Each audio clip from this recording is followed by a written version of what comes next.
मेरे साथ उत्पत्ति की किताब निकालेंगे 21 अध्याय। उत्पत्ति उसका 21 अध्याय।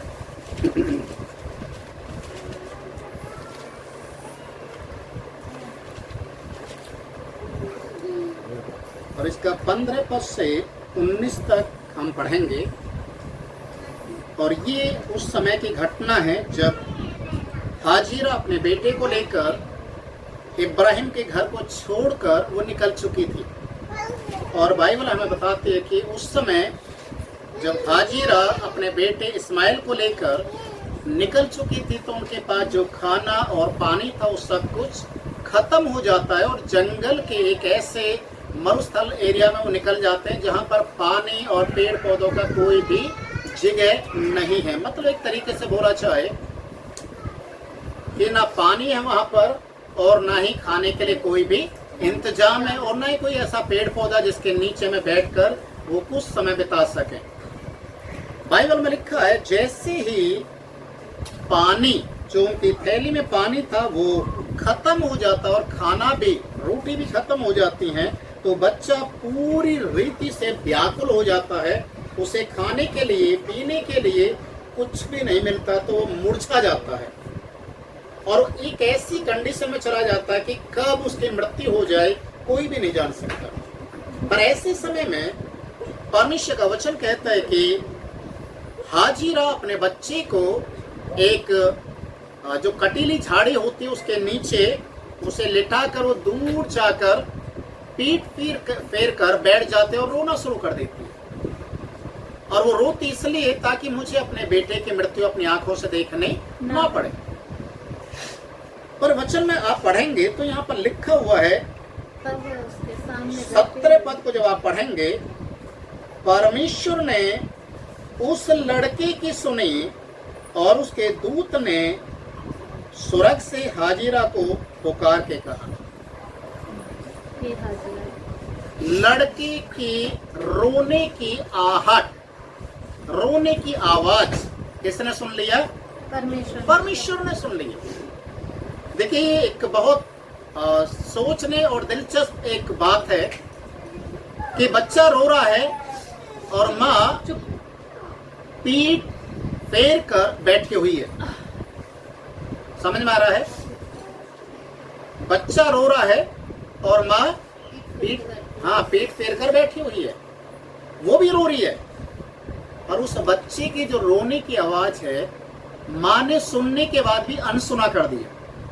पर वचन में लिखा उस बच्चे की आवाज को किसने सुना? परमेश्वर ने सुना। आपको मालूम है इस दुनिया के अंदर जितनी भी माताएं हैं, जितनी भी, जैसे ही बच्चा रोना शुरू करता है तुरंत वो अपना सारा काम छोड़कर तुरंत बच्चे को गोदी में लेता है। एक माँ का एक स्वभाव है, क्योंकि बच्चे की रोने की आहट कोई सुने या ना सुने, पर माँ के कान में जाते ही माँ अपने सारा कुछ छोड़कर बच्चे को सीने से लगा लेती है। सही है या गलत? सही है। पर यहाँ पर एक ऐसी माँ का जिक्र है जो अपने बच्चे की रोने की आवाज को सुनने के बाद भी पीठ फेर कर बैठी हुई है और इंतजार क्या कर रही है कि ये बच्चा मर जाए, मुझे इसकी मृत्यु देखना ना। और वचन में लिखा है उस बच्चे के रोने की आवाज परमेश्वर ने सुन ली। हालेलुया। परमेश्वर ने सुन लिया और स्वर्ग से एक दूत आवाज देकर हाजिरा से बातचीत करता है कि तेरे बेटे की प्रार्थना परमेश्वर तक पहुंच गई है, इसलिए अब तुझे डरने की जरूरत नहीं है। अपने बच्चे को उठा। परमेश्वर ने उसके लिए एक वाचा बांधी है, एक प्रतिज्ञा की है।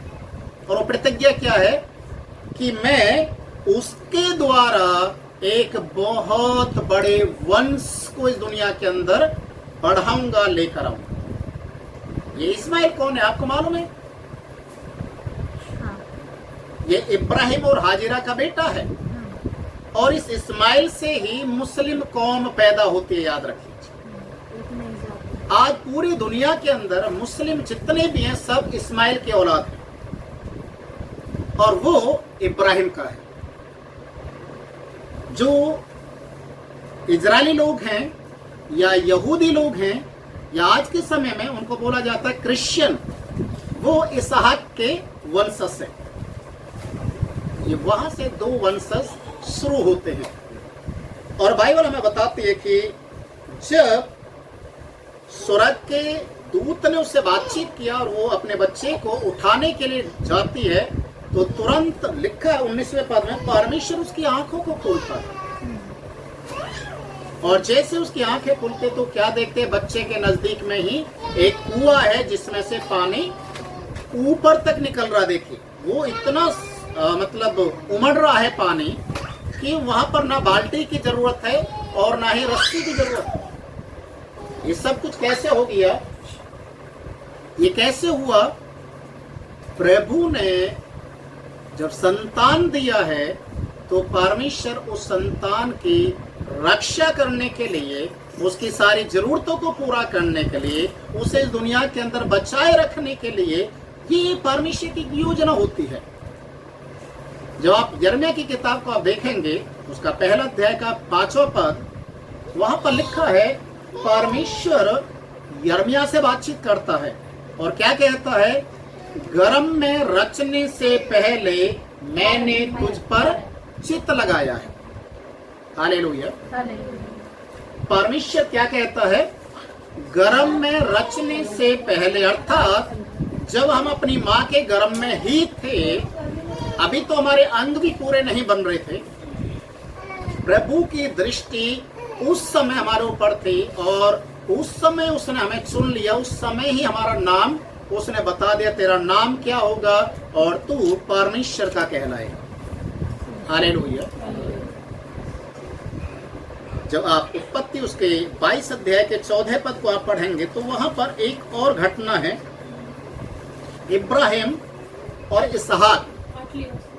इब्राहिम और इसहाक, परमेश्वर इब्राहिम से बातचीत करता तो अपने बेटे इसहाक को मेरे लिए बलि करने के लिए लेकर चल। और लिखा हुआ यहाँ पर, जब अपने बेटे को लेकर जाता है, उनके पास बलि चढ़ाने के लिए कुछ भी नहीं है। इसहाक है, लकड़ी है, चाकू है, मसाल है, सब कुछ है, पर बलि करने के लिए कुछ भी जानवर नहीं है। और जैसे ही पहाड़ पर चढ़ते हैं तो इनका बेटा इसहाक पूछता है, पिताजी हमारे पास सब कुछ है पर बलि करने के लिए कोई भी जानवर तो नहीं है। उस समय इब्राहिम मन ही मन उठ रहा होगा, मन ही मन में बहुत सारे विचारों को ले रहा होगा कि मैं अपने बेटे को क्या जवाब दूं, क्योंकि बलि करने के लिए तो बेटे को ही करना पड़ेगा, ये परमेश्वर की ओर से आज्ञा है। पर जब बलि चढ़ाने के लिए बच्चे को लेकर जाता है और जैसे उसको बांधकर वेदी के ऊपर रखता है तो परमेश्वर स्वर्ग से उसको आवाज देकर कहता है, अपने बेटे को हानि मत पहुंचा, अपने बेटे को हानि मत पहुंचा, क्योंकि परमेश्वर ने तेरी प्रार्थना को सुन लिया। और हम देखते हैं कि वहां पर परमेश्वर इसहाक की जगह में एक मेमने को वहां पर दिखाता है कि ये मेमना उसके स्थान पर बलि किया जाएगा। और उस समय वचन कहता है कि 14 पद में लिखा है, इब्राहिम ने उस स्थान का नाम यहोवा ईरे रखा। क्या रखा? यहोवा ईरे। इसका अर्थ क्या है? पूर्ति करने वाला, मुहैया करने वाला। परमेश्वर ही है जो इंतजाम करता है। हालेलुया। परमेश्वर ही है इंतजाम करने वाला। आपको शायद मालूम होगा, यीशु मसीह अपने जीवन काल के अंदर बहुत से लोगों को चंगाई दिया, बहुत से लोगों को छुटकारा दिया, बहुत सारे अद्भुत कार्य किया, पर इन सारी चीजों को देखने के बाद बहुत से माता पिता अपने अपने बच्चों को यीशु के पास लेकर आए। और जब यीशु बैठे हुए थे और बच्चे उसके चारों तरफ आकर खेल रहे हैं, कोई उसकी गोदी में बैठ रहा है, कोई उसके कांधे पर चढ़ रहा है, तो इन बातों को देखकर चेले लोगों को बड़ा बुरा सा लगने लग गया कि ये तो एक गुरु हैं और गुरु के सर के ऊपर बैठना या गोदी में बैठना अच्छा नहीं है। उसके में और वचन में लिखा है प्रभु यीशु मसीह ने अपने चेलों को डांटते हुए कहा, इन्हें मना मत करो, इन्हें मना मत करो, क्योंकि स्वर्ग का राज्य इन्हीं का है। हालेलुया। परमेश्वर का जो राज्य है, स्वर्ग का राज्य, जो बच्चे होते हैं, भजन संहिता 127 अध्याय के 3 पद को आप पढ़ेंगे तो वहां पर लिखा है, गर्भ का फल और बच्चे जो भी हैं, जो संतान हमें दिए जाते हैं, वे सब परमेश्वर की ओर से होते हैं। इसलिए जब हम परमेश्वर में विश्वास रखते हैं, भरोसा रखते हैं, तो अपने बच्चों को हमेशा परमेश्वर के हाथों में रखें। कई बार सुनने में यह आता था, पुराने समय की बात अगर मैं कहूं, यशाया का समय, जो यीशु से भी 1000 साल पहले इस दुनिया के अंदर आया, उसने भविष्यवाणी की थी। और भविष्यवाणी क्या थी कि एक जन्म देने वाली माँ भी अपने बच्चे को छोड़ सकती, दूध पिलाने वाली माता भी अपने बच्चे को छोड़ सकती। उस समय ये शब्द लोगों के लिए बड़ा कठिन साबित हुआ। लोग इस चीज का ऐतराज उठाए, ऐसे कैसे हो सकता है, यशाया गलत बोल रहा है, ये परमेश्वर की ओर से नहीं हो सकता, क्योंकि कोई भी जन्म देने वाली माँ अपने बच्चे को छोड़ नहीं सकती।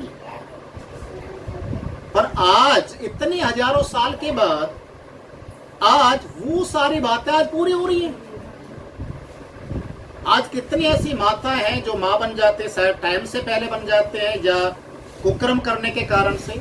आज ऐसे बच्चे या तो कूड़ेदान में दिखाई देते हैं या कहीं छोड़कर चले जाते हैं, किसी मंदिर के सामने, कहीं कहीं बहुत सारे केसेस ऐसे आते हैं, जन्म देते हॉस्पिटल से छोड़कर भाग जाते हैं। तो क्या जो वचन में लिखा हुआ है, क्या वो सारी बातें पूरी नहीं हो रही है? इसलिए प्रभु यीशु मसीह ने क्या कहा, जिस समय यीशु जब क्रूस को लेकर जा रहे थे, गोलगत्ता नामक पहाड़ पर उसे चढ़ाने के लिए लोग लेकर जा रहे थे, तो बहुत से लोग आकर यीशु को संबोधित कर रहे थे, रो रहे थे, दुख को बयान कर रहे थे। और उनमें कुछ महिलाएं थी, वो भी आकर यीशु के सामने आकर बोलने लगी, प्रभु हम आपके लिए रोते हैं, हम आपके लिए छाती पीटते हैं। यीशु ने कहा, मेरे लिए रोने की जरूरत नहीं, इसके लिए रोना अपने बच्चों के लिए। क्यों? क्योंकि बच्चे तो परमेश्वर की ओर से दिए गए हैं, पर है तो आपके हाथ में। आपको उनकी देखभाल करना है, आपको उनको सींचना है।